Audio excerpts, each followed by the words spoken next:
Hello everyone, welcome back to another session of Selenium training. In today's session, we are going to talk about Selector Sub. Selector Sub is a interesting plugin that will help you to minimize your time in writing your XPaths or CSS XPaths. It gives an uh, interesting dynamic XPaths of its own that you can save your time and use them into your automation scripts. So let's jump into these details and see exactly what the selectors hub is, what it does, what are the features. We'll deep dive into the selectors hub. Let's start with a glimpse of this selector hub, how it came, when it is introduced, and what are the few things that you need to know before using this tool. So what is exactly this selectors hub tool is? Okay, so it's an free XPath tool. Okay, and it has a CSS path also, which these two are being generated when you install this tool. So simply you can say it's a free XPath and CSS path generation tool. Here you have to keep in mind generation. That means it will generate the XPaths and CSS for you. You don't have to write your XPaths or anything like as you do normally, right? Next, why you have to use the selector sub tool? If you want to save your time in writing your XPaths or CSS selectors, then you have to use this tool. You know, the most of the time that we spent on our automation part is in finding the correct path of the element, correct XPath or correct CSS paths. We spent a lot of time in finding the dynamic ones or unique element paths, right? So if you want to save your time, then you have to use this selector sub. We will see how we can save our time and how we can use this selector sub plugin. So now it comes to how to we use this selector sub. It's very simple. It's not an installation or you have to install large files or something like that. It's just a plugin as normal plugins that you have in any browser. So this is just a plugin that you have to install in your browsers. So it supports all the latest browsers used in the organizations. Many big organizations are also using this plugin. You just have to search for selectors hub and then you have to just install it. That's it. You don't have to do anything.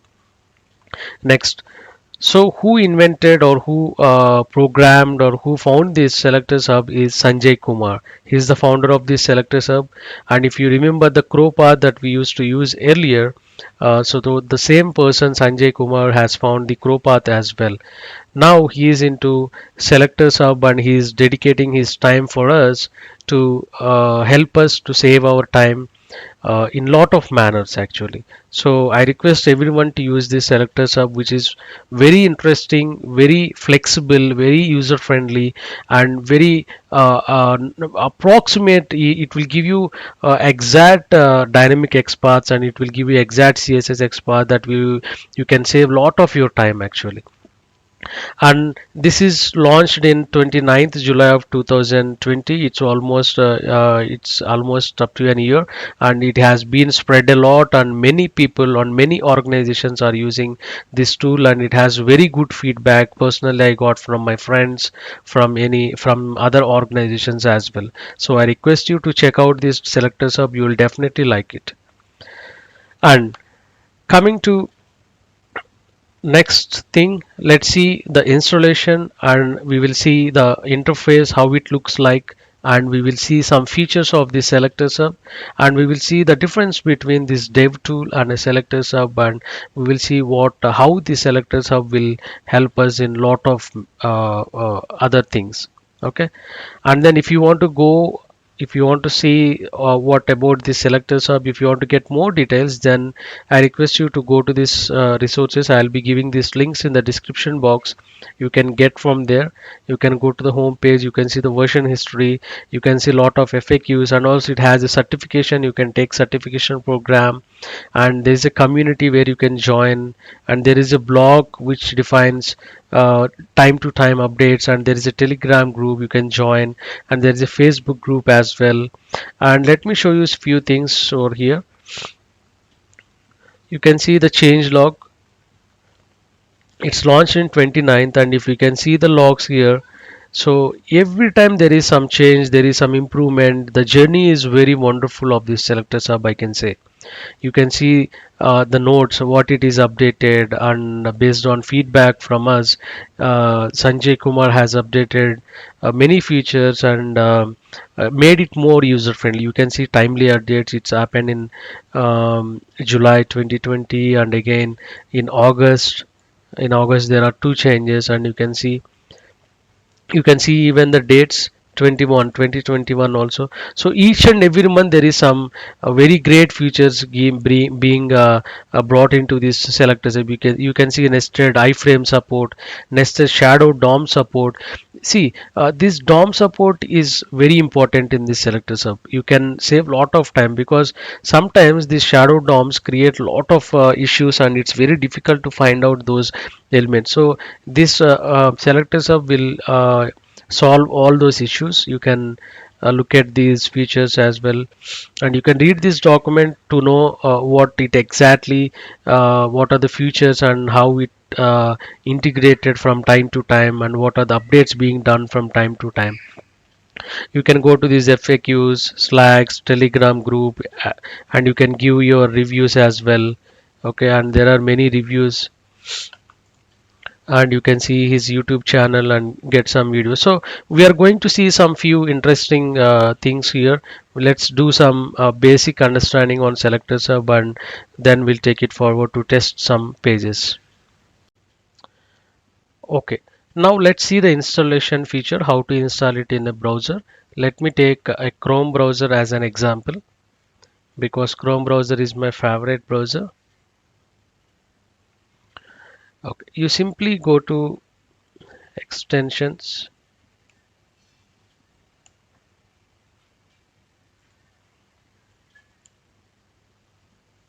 Okay, Chrome Web Store, then simply type selectors hub. Okay, you can see there is only one plugin which is called selectors hub. Just click on this, and you can see the button here, add to Chrome. Okay, and you can see the video as well, how to use this selectors hub. You can watch this video if you want to get some more insights, and you can see what are the features available. They have given very nice examples with screenshots, so you can refer this to get more overview on this.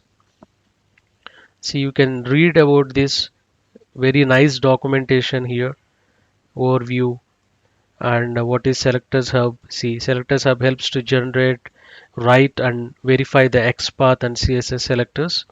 See, you can see it supports shadow dom, iframe, SVG. SVG is mainly this is more challenging when you have the pages with SVG. This SVG pages comes whenever you are using some web pages which has reports like charts or bar graphs. If you want to find those values or counts, then you have to use SVG. It's very good to handle the SVG elements using this selector sub. And you can see the dynamic elements, multi-selectors generation and error handlings, and you can watch some videos as well if you need. And you can see very simple steps, dev tools you can open, and selectors of tab. So they have given very step by step, and you can see the different features, version 2, version 3, what are the features, and all you can read to get more knowledge. So let's quickly add it into Chrome browser. You can also observe here, uh, see, most of the people have doubt whether it is integrating with another server or it stores the data. But you can see here, runs offline. That means it will not connect to any server or any third-party software to get your elements. It's an inbuilt Chrome browser program that will run offline and give you the results. Okay, you don't have to worry about the security here. Okay. Now let's click on this button, add to Chrome, and see, read and change all your data on websites. You will display notifications, modify data, you copy and paste. So add extension. See, it's done, and selector has hub has been added. and let's go to extensions and let's pin it.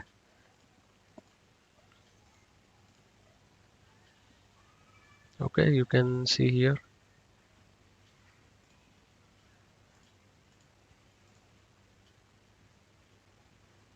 You can see it's installed. You can enable and disable if you want, and you can see it allow in Ignito browser as well. That's a great feature, and allow access to file URLs. Okay, and you can see open extension website. Then it will navigate to your selectors hub. You can see it has different browsers: Chrome, Safari, Firefox, Edge, Opera, Brave, Chromium, Tor, and I think no automation engineer will go beyond these browsers.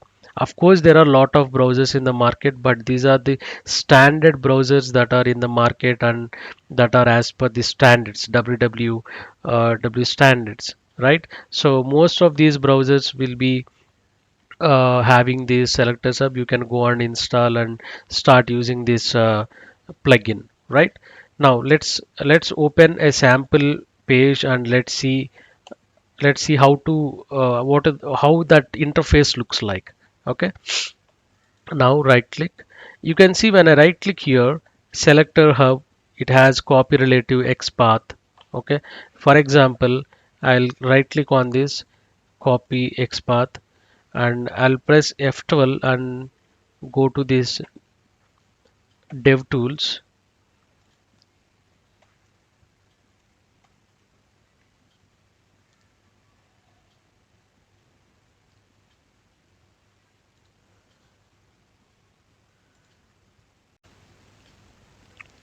So I'm pressing F12 and my dev tools is open.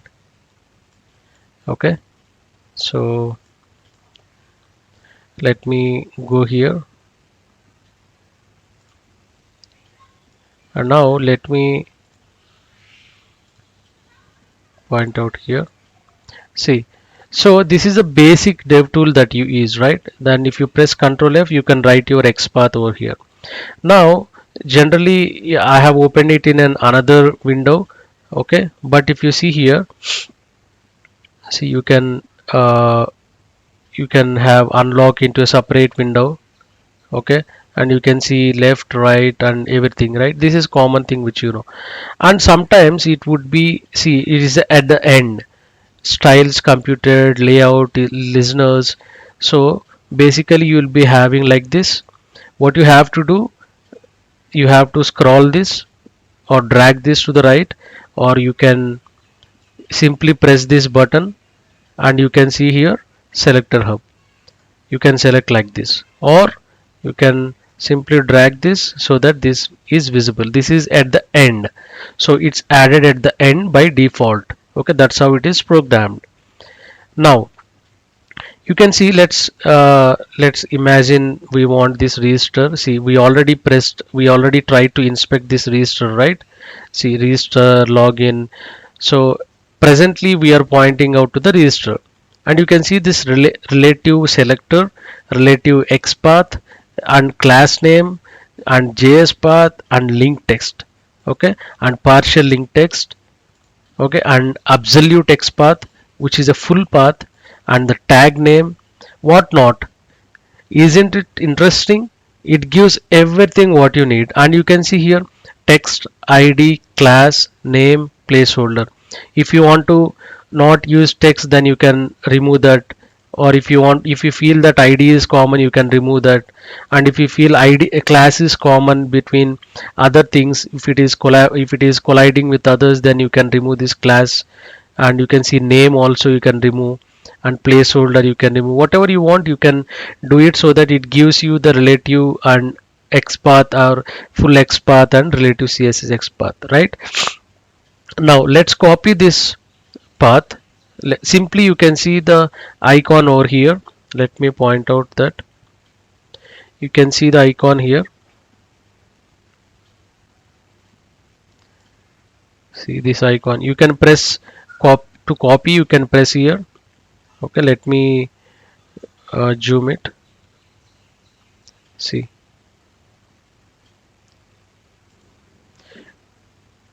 XPath, relative XPath, class name. If you want to copy, just simply copy it. I'm clicking on copy relative XPath. It's copied.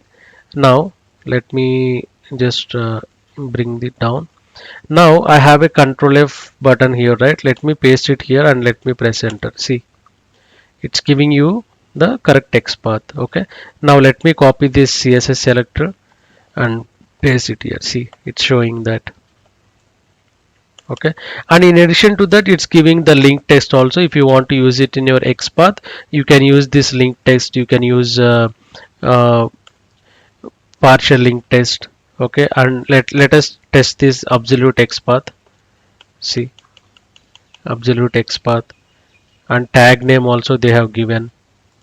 Okay, and let's remove this. So there are almost 446. So if you want to know what type of element it is, it's a tag name and it has a reference. A reference in the sense it's a hyperlink, right? And let's search this text box now. Let me point out to this search box, and you can see it gave the CSS selector, it gave the XPath, it gave the ID, name, class name.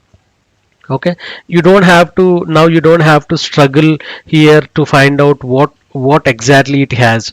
It has name, ID, class name, what all attributes it has. You don't need to search here because it's completely giving you the picture over here. You can see it's completely giving you the picture.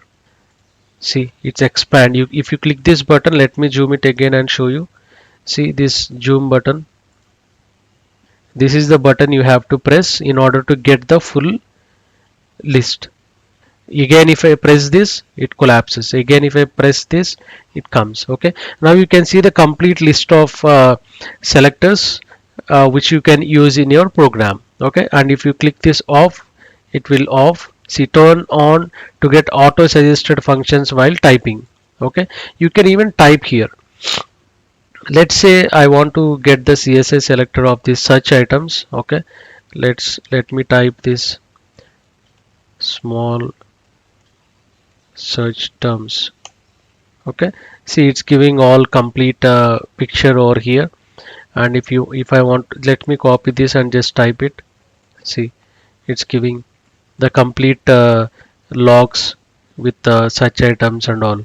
Okay, so you can use everything over here and you can try all these features. Okay, and it will help you a lot. See, all the results came.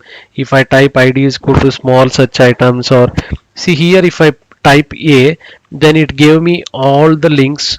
Let me minimize this. You can see it gave you all the links in the web page to figure out what are the links present, how many links are present in this web page. Sometimes you might need it to do it manually as well, to just see or to just highlight or to just take you can take this screenshot for future reference and then see how many links are there. Okay, so if I type A, it's coming here. See, and that's how these features are built. Okay, so we will stop here, and in the next session we are going to write, or we are going to use these XPaths and write some sample scripts and see how that is working and how appropriate the selector sub is and how it will save our time. Okay, so that's all for now. In the next session we are going to see another topics like features. What are the features of selector sub and what is the difference between this dev tool and selector sub. I hope this session helped you. This is just a brief overview on Selector Hub so that you can start using this Selector Hub and explore it. Meantime, I'll try to give you some more deep insight on how to use it on different cases on automation and all. Okay, thank you, and please subscribe and have a nice day.